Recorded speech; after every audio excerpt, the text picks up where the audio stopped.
اعوذ باللہ من الشیطان الرجیم بسم اللہ الرحمن الرحیم۔ حضرات گرامی، ابھی 10 محرم بھی گزر گئی۔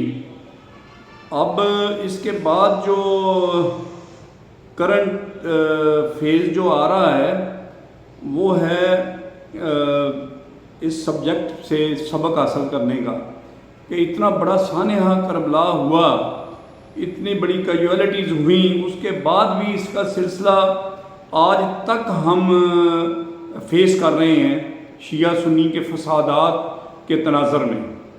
تو الحمدللہ ایک ایسا وقت آ گیا کہ ہمارے بہت سارے لوگ جو ہیں وہ ہوش میں آ گئے ہیں۔ یہ جو جنگ ابھی ایران کی اور وہ مسلط کی گئی تھی، اس سے بہت ہی اچھا امپیکٹ پڑا ہے۔ لوگ اپنی فنڈامنٹل قسم کی جو سوچ تھی اس سے پیچھے ہٹ گئے ہیں۔ تو میں آپ کو وہ پیغام اصل میں سنانا چاہتا ہوں جو خامنائی صاحب نے اس واقعے کے بعد اس کربلا کے توسط سے دیا ہے۔ وہ فرماتے ہیں، خامنائی کے بعد شیعہ کے ایک اور عالم دین نے اعتراف کیا ہے کہ جتنے بھی روایات یا اقوال یا قصے کہانیاں بیان کی جاتی ہیں، صحابہ کرام رضوان اللہ اجمعین بالخصوص خلیفہ بلا فصل سیدنا حضرت ابوبکر صدیق رضی اللہ تعالیٰ عنہ یا سیدنا عمر فاروق رضی اللہ تعالیٰ عنہ یا سیدنا عثمان غنی رضی اللہ تعالیٰ عنہ یا سیدنا عائشہ صدیقہ رضی اللہ تعالیٰ عنہ یا دیگر صحابیات امہات المومنین یا حضرت ابو سفیان یا حضرت بندہ یا امیر المومنین رضی اللہ تعالیٰ عنہ کے خلاف جتنے بھی ذاکرین یا شیعہ حضرات کے نادان علماء، یہ سب فتنہ فساد کی جڑیں ہیں، لہٰذا ان سے بچا جائے، اہل حق علماء کو سنا جائے۔ ہم ایت اللہ شیخ ابراہیم منہاج دشتی اس بیان کا خیر مقدم کرتے ہیں، جب علم فتنے کے بجائے امن و عمل کے لیے ہو۔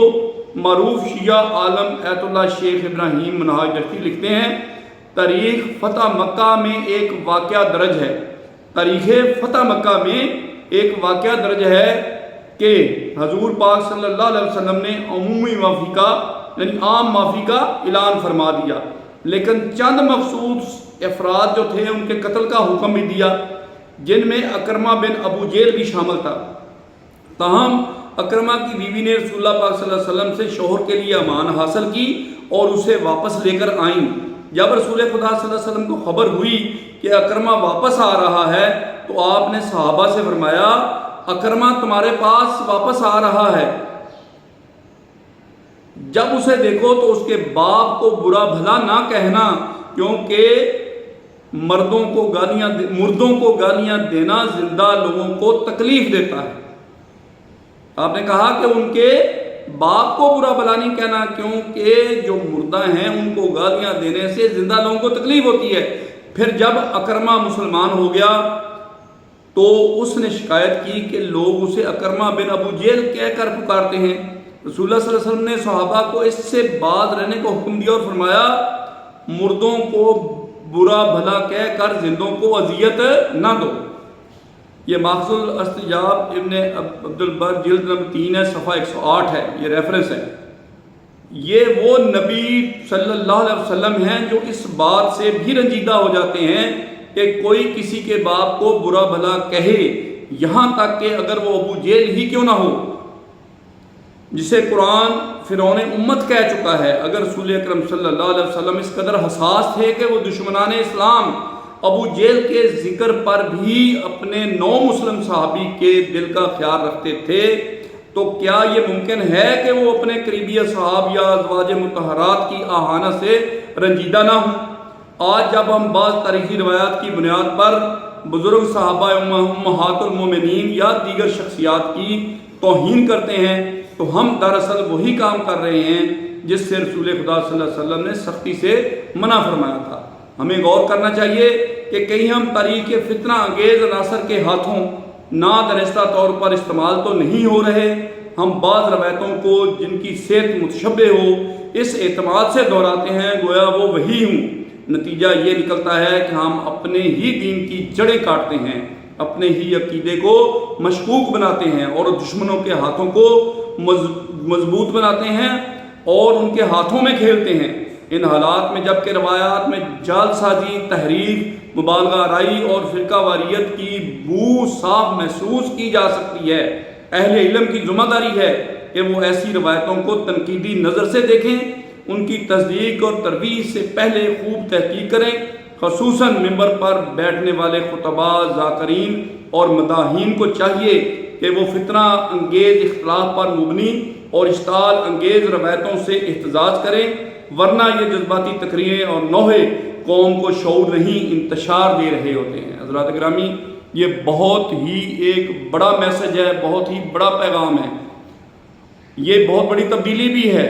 تو کہتے ہیں نا تبدیلی آ گئی ہے، تو حضرات گرامی ہمیں بڑی خوشی ہو رہی ہے کہ تبدیلی آ گئی ہے۔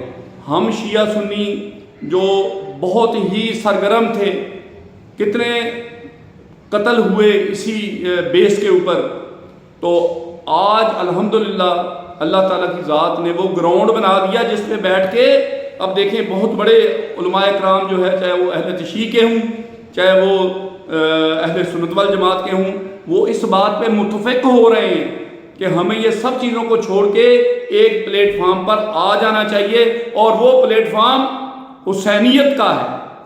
اب اس میں کوئی اختلاف نہیں رہا۔ ایک طرف یہ جدیدیت، میں نے پہلے بھی آپ سے یہ شیئر کیا تھا کہ یہ صوفی سفر، صوفیانہ صوفیوں کا ایک چینل ہے، تو حضرت صوفی برکت علی رحمۃ اللہ علیہ نے سے کسی نے پوچھا کہ جناب آپ کس کیٹیگری میں ہیں، کون سے گروہ میں ہیں، تو آپ نے فرمایا کہ کربلا کے بعد صرف 2 گروہ رہ گئے، ایک حسینیت اور ایک یزیدیت۔ تو الحمدللہ ہم حسینی ہیں، ہم حسینیت کے ساتھ ہیں۔ تو اس لیے ہم چاہے شیعہ ہوں، چاہے ہم سنی ہوں، باقی لوگ جو ہیں جتنے بھی ہیں ان کو بھی ہم ساتھ شامل کرتے ہیں۔ اب ایک ایک کا نام لینا کوئی مطلب اچھی بات نہیں ہے۔ وَتَعْصِمُوا بِحَبْلِ اللَّهِ جَمِيعًا وَلَا تَفَرَّقُوا، اس فارمولے پہ عمل کرتے ہوئے تمام امت مسلمہ سے ہم یہ درخواست کرتے ہیں کہ جس طرح ہمارے اکابرین، چاہے وہ اہل تشیع ہیں، چاہے وہ دوسرے طبقے کے اہل سنت والجماعت اور دوسرے جتنے بھی لوگ ہیں، تو ہمیں ایک پلیٹ فارم پہ کھڑے ہو جانا چاہیے اور ہمیں دعا کرنی چاہیے اللہ تعالیٰ کی کہ یا اللہ ہمیں ایک پلیٹ فارم پہ ایک کر دے اور ہمیں تفرقوں سے آزاد کر دے۔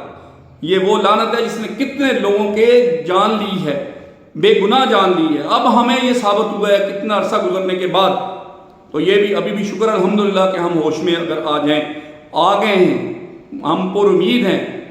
اللہ تعالیٰ سے دعا کرتے ہیں کہ ہمیں اس میں کامیابی عطا فرمائے۔ وآخر دعوانا الحمدللہ رب العالمین۔